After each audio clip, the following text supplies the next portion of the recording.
عن أبي هريرة رضي الله عنه أن رسول الله صلى الله عليه وسلم قال: لولا أن أشق على أمتي أو على الناس لأمرتهم بالسواك مع كل صلاة.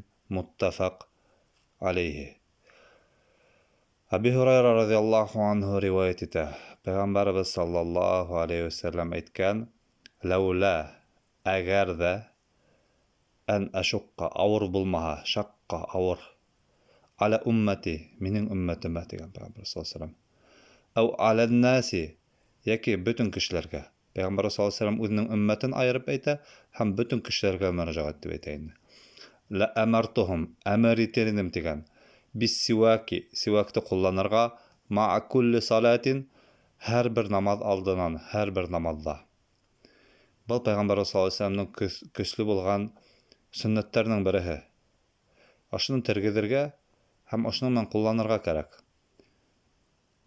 Çünkü Peygamber sallallahu aleyhi ve sellem etken, men onu emir etip koyardım degan. Peygamber sallallahu aleyhi ve sellem bunday nemelerni boşqa gana emir etmey. Şoğa ko'ra kardeşler, aydagil oşu sünnetni tergideyik, siwaktar alayık, ularda kullanayık. Bizning Peygamber sallallahu aleyhi ve sellem'nin artından ergeni bizden bir delili bolup durur inşallah. Oşu sünnetni tergidew hem onu başqa kardeşlerimizge yetkiriw. Bu hadis Buhari'de hem Müslim'de gelir.